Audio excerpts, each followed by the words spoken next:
ఏంటండి ఇది? పొద్దుకు నుంచి కనబడ్డం లేదు. చీకటి కూడా పడింది, ఇంకా తులసి రాలేదు.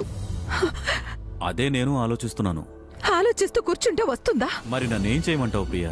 బయటికెళ్ళి నలుగురిని విచారించి రావచ్చు కదా. పొద్దు నుంచి చేస్తున్నది అదేగా. అంటే మీ వల్ల దాని జాడ తెలుసుకోవడం కుదరదు అనే కదా అర్థం?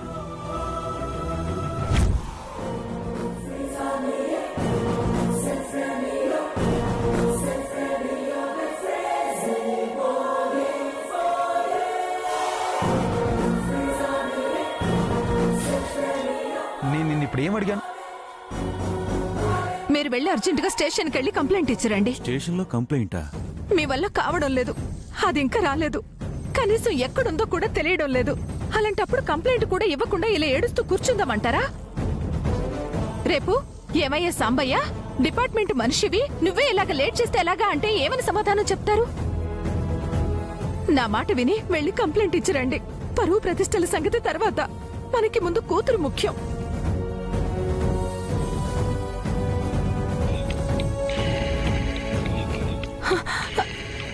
హలో అమ్మా. అమ్మా తులసి. అమ్మా ప్లీజ్ అమ్మా, ఏడవద్దు. నాకేం కాలేదు, నేను బానే ఉన్నాను. ఏమైందంట? నువ్వెక్కడున్నావే?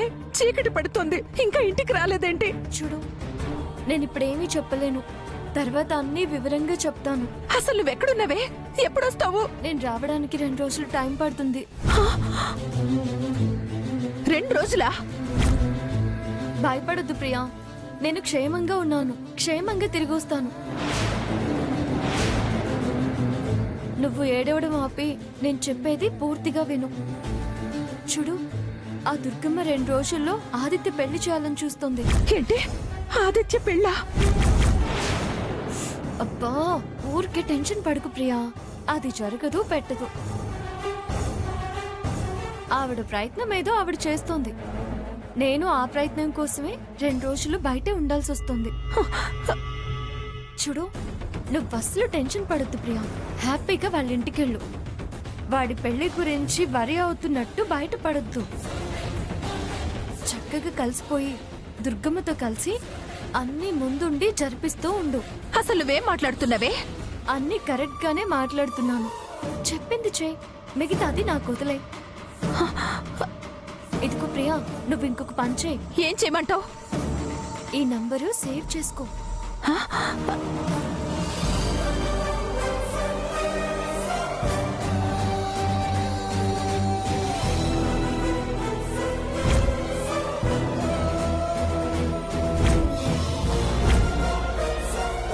అర్థమైందా?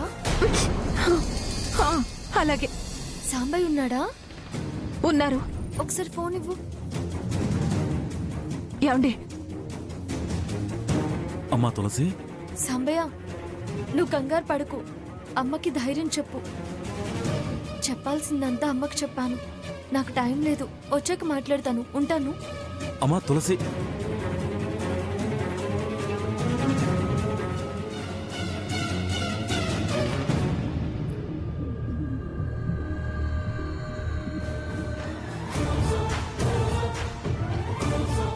అంతా నీకు చెప్పానంది. ఏం చెప్పింది ప్రియా?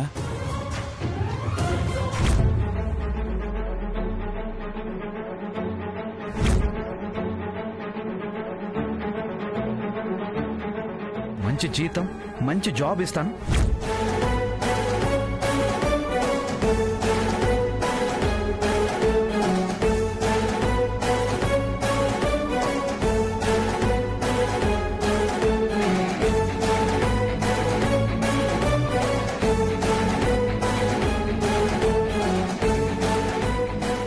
అయ్యో, అప్పుడే అయిపోయిందా?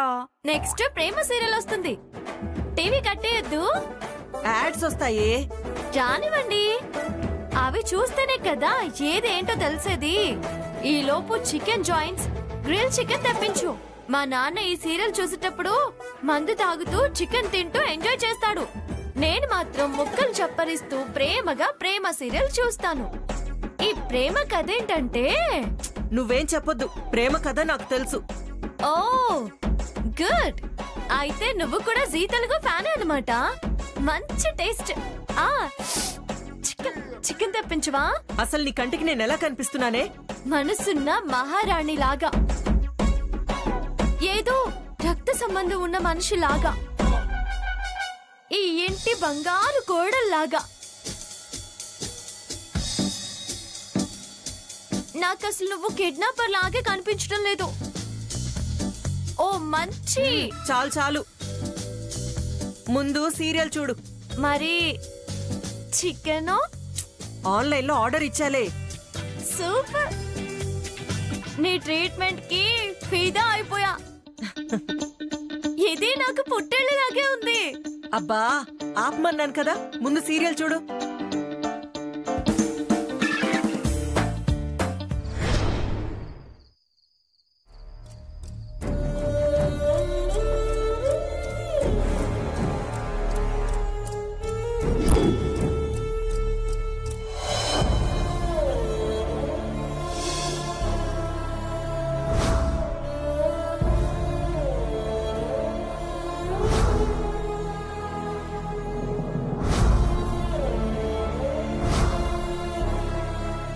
నేను ఎంత టెన్షన్లో ఉన్నా ఇప్పుడు తులసి కనిపించే వరకు నీ పెళ్లి జరగడానికి వీల్లేదని అనలేను కదరా.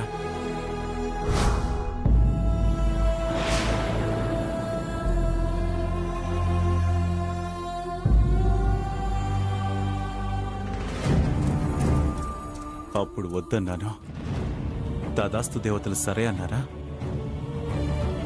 అది కనపడకపోతే అంతగా వెలితి ఉంది, మతి పోగొట్టుకున్న వాళ్ళ ఉంది.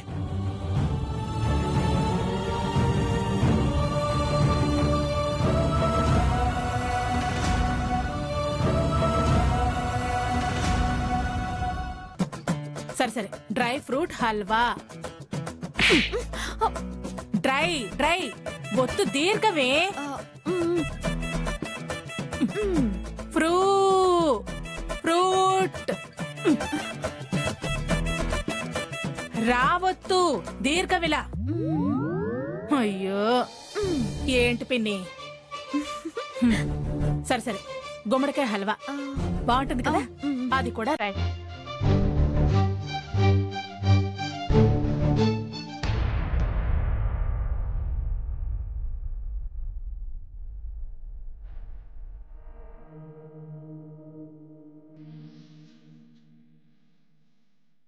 తులసి వచ్చేసావా?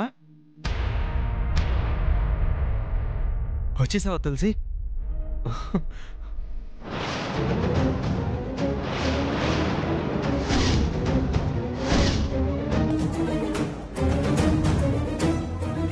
తులసి వచ్చినట్టుంది. మనమంతా ఇక్కడే ఉన్నాం. పెళ్లిలా బావగదిలోకి ఎప్పుడు దూరింది? ఎవరి పని మీద వాళ్ళున్నాం, అది కాముగా గదిలోకి వెళ్ళిపోయింది.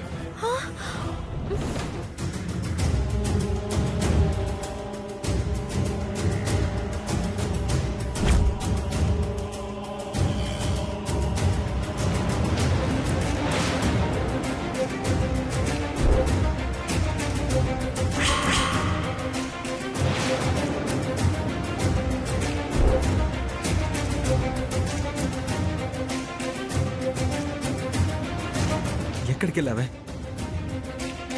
నువ్వు కనబడకపోతే పిచ్చెక్కిపోతాం తెలుసా?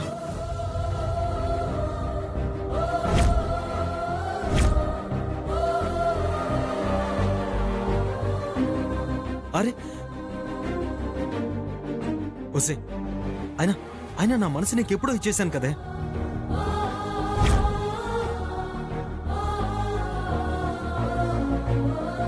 నా హృదయం నీ హృదయంలో దాచుకున్నానన్నావు కదా, నువ్వు కనబడకుండా పోతే నా ప్రాణం ఎలా ఉంటుంది చెప్పు?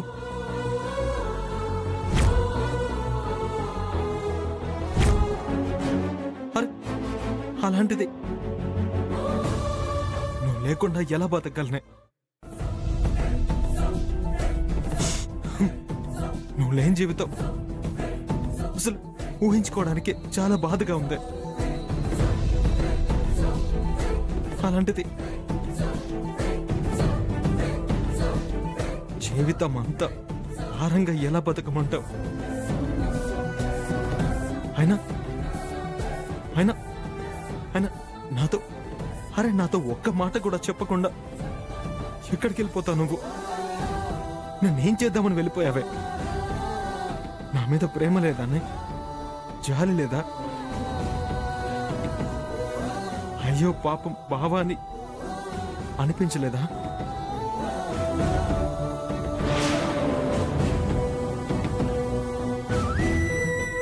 ఒక్క నిమిషం కాదు, సెకండ్ కూడా నేను చూడకుండా ఉండలేను. నీకోసం ఎదురు చూడగలిగే శక్తి నాకు లేదు.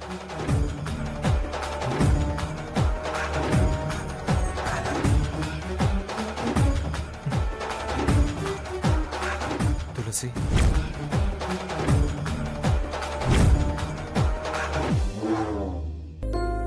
ఎప్పుడూ ఇలా నన్ను హత్తుకునే ఉండాలి, నా గుండెల్లో దాచుకునే తిరగాలి.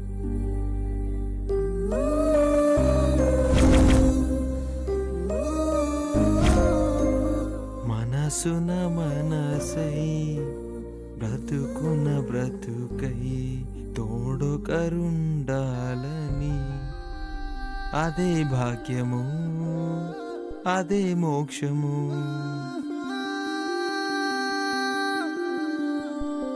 నువ్వో సగం నేనో సగం అన్నట్టు అర్ధనారీశ్వరుడు అంటారే, అలా ఉండాలి మనం. విడిగా ఉన్నా నా కోసం నువ్వు రావాలి. వస్తావు కదా? ప్రామిస్.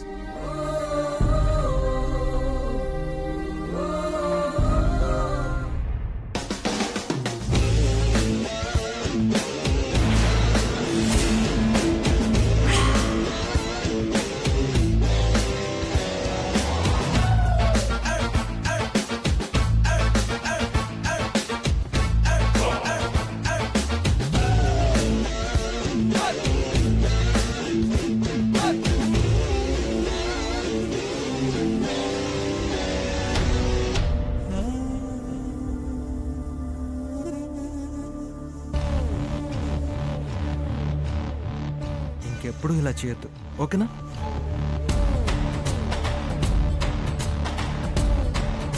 ప్రామిస్ చెయ్యి. దుర్గా, ఏంటిది? వాడంతలా కలవరిస్తున్నాడు, నువ్వేమో దీంతో పెళ్ళంటున్నా. ఒక్కసారి వాడు ఏమైపోతాడో ఆలోచించు. ఏమీ అవ్వడండి, అదంతా మంచిదే. వాస్తవంలోకి వస్తే వీడు పిచ్చి వాడికి ఎలా అర్థమవుతుంది? దీంతో పెళ్ళైతే సర్దుకుపోవడం కూడా అలాగే అవుతుంది. కలవరింతలు నిజం కావు, కలల గురించి భయపడటం మంచిది కాదు. ఇప్పుడు మనం ఆలోచించాల్సింది వీడి గురించి, తులసి గురించి కాదండి, జరగబోయే పెళ్లి గురించి, వాటి ఏర్పాట్ల గురించి. ముందు అవి చూడండి. మీరు పదండి. అది ఏమైందో తెలియడం లేదు, వీడేమవుతాడో తెలియడం లేదు. భగవంతుడా, పిల్లల్ని కాపాడుతండ్రి.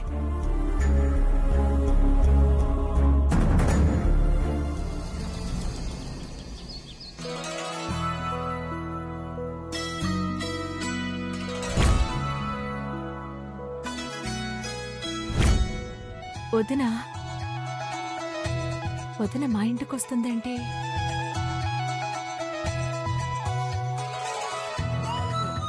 ఏమండి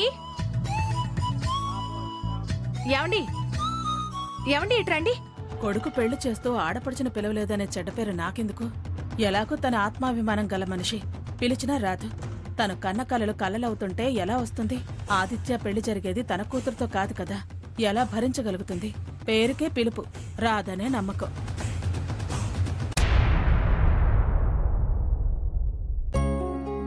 రావదనా? రాదుర్గమ్మా. పిలుపులకొచ్చిందాన్ని రా అని పిలవకపోయినా వస్తాను. పిలుపులా? పిలుపులేంటొదినా? ప్రెసిడెంట్ గా గెలిచింది కదా, వ్రతమేమన్నా చేస్తుందేమో. కూర్చోవదనా. ఎల్లుండి ఆదిత్య పెళ్లి, కూర్చునే తీరిక లేదు. ఆడపడుచువి, నీ తర్వాతే ఎవరైనా. ఎవరి గౌరవం వాళ్ళకివ్వటం ధర్మం. అందుకే నేనే బొట్టు పెట్టి పిలుద్దామని స్వయంగా వచ్చాను. నేను బొట్టు పెట్టి రా ప్రియా అని పిలవందే నువ్వు రావని నువ్వు నా గడప తొక్కనన్న మాట నాకు గుర్తుంది. నువ్వు నన్ను మళ్ళీ బొట్టు పెట్టి పిలిస్తే కాని నేను నీ గడప తొక్కను. ఆడపడుచు లేకుండా నా ఇంట్లో శుభకార్యం ఎలా జరుగుతుంది? అందుకే పిలవటానికొచ్చాను. వదినా, తొందరగానే ఉంటుంది, కానీ అన్నీ మనం అనుకున్నట్టుగానే జరగవుగా. కొన్ని దైవ నిర్ణయాలు కూడా ఉంటాయి, వాటిని మనం మార్చలేం కదా. ఇది దైవ నిర్ణయం కాదొదినా. అంటావు, నువ్వు నా నిర్ణయమే అంటావు. కానీ ఒక విషయం ఆలోచించండి. తులసిని నా ఇంటి కోడల్ని చెయ్యాలని అనే ఆలోచన కలిగించిన భగవంతుడు అదంటే నాకు పడకుండా ఎందుకు చేశాడు?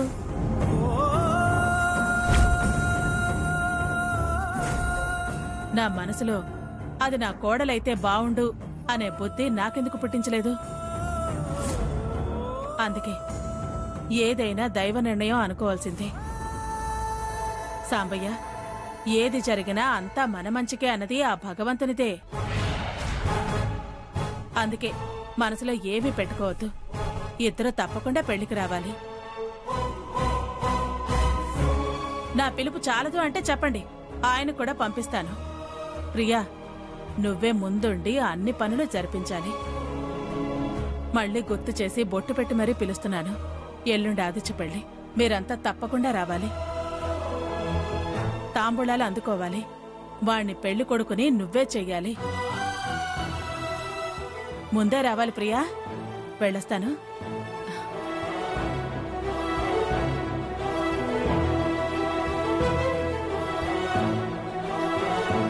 ఏంటండి ఇదంతా? అది ఫోన్ చేసింది, వదినొచ్చి పిలిచెళ్తుంది. తులసి ఫోన్ చేసిందన్నావు కదా, చూద్దాం.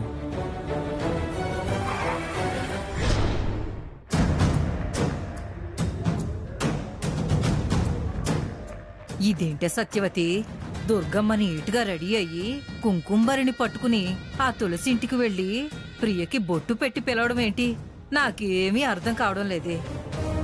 నిన్న మొన్నటి వరకు ఆ తులసినే కదా కష్టపడి ఆవిడ్ని ప్రెసిడెంట్ ని చేసింది. మరి వెంటనే నాకు వాళ్లతో సంబంధం లేదు అన్నట్టుగా ఉంటే బావుంటుందా చెప్పండి?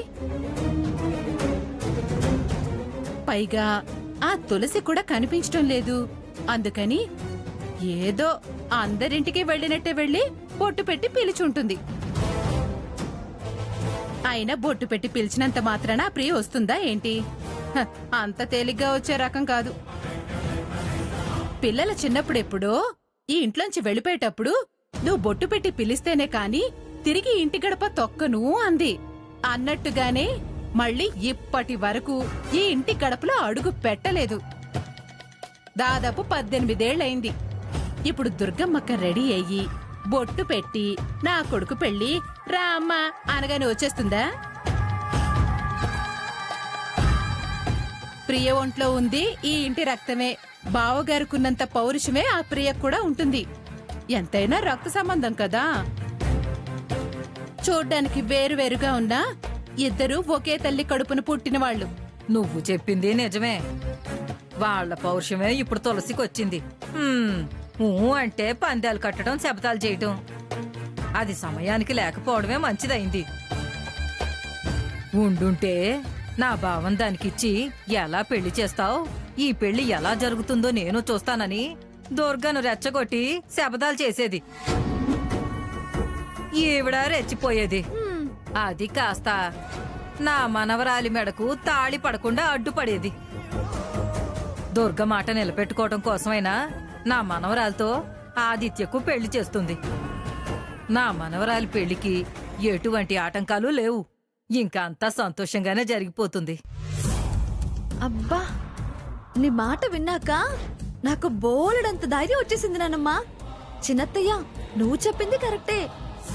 ఏదో నలుగురిని పిలిచినట్టు వాళ్ళని పిలిచింది. తనెలాగో రాదు. లేకపోతే రేపు పెళ్లిలో అత్తయ్యని నలుగురు అడుగుతారు, మీ ఆడపడుచుని పిలవలేదా అని. నేను వెళ్లి పిలిచినా వాళ్ళు రాలేదు అని అత్తయ్య చెప్పుకోవడానికి కూడా బాగుంటుంది కదా. ఇప్పుడు వచ్చిన వాళ్ళు ఏమనుకున్నా వాళ్ళ గురించి అనుకుంటారు తప్ప అత్తయ్య గురించి, మావయ్య గురించి ఏమీ అనుకోరు. తులసి లేని టైంలో వెళ్ళింది కాబట్టి సరిపోయింది. నానమ్మ అన్నట్టు తులసి ఉండుంటే అత్తయ్యతో మళ్ళీ ఏదో పందెం కాసి నా పెళ్లి చెడగొట్టేది. నా పెళ్లికి ఇక పైన ఎటువంటి అడ్డు ఆటంకాలు లేవు.